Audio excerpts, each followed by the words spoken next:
एक गरीब किसान का सपना। एक छोटे से गांव में रमेश नाम का एक गरीब किसान रहता था। वह अपनी बंजर जमीन पर दिन रात मेहनत करता, लेकिन परिवार का पेट भरने लायक अनाज भी मुश्किल से उगा पाता।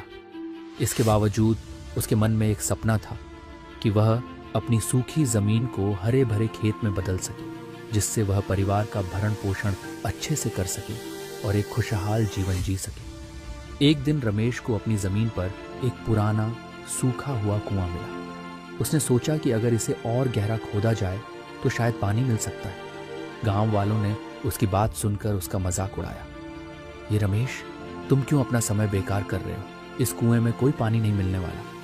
लेकिन रमेश ने हार नहीं मानी और वह कुएं को खोदने के लिए ठान ली और वह हर दिन तपती धूप में कुआं खोदने में जुटा रहता। उसके हाथों में छाले पड़ गए, शरीर थककर चूर हो गया, लेकिन उसका हौसला नहीं टूटा।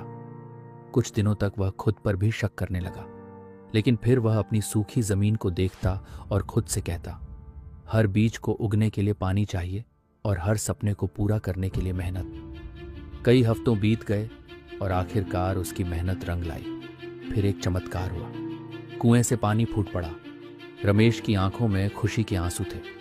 उसने उस पानी से अपनी जमीन को सींचा, बीज बोए और कुछ ही समय में उसकी बंजर जमीन एक हरे भरे खेत में बदल गई। जिन गांव वालों ने उसका मजाक उड़ाया था, अब वे उसकी लगन और बहादुरी की तारीफ करने लगे और रमेश की कहानी दूर दूर गांव तक फैल गई और सबको यह सिखाई कि सफलता उन्हीं को मिलती है जो मेहनत और धैर्य से अपने सपनों को साकार करते हैं।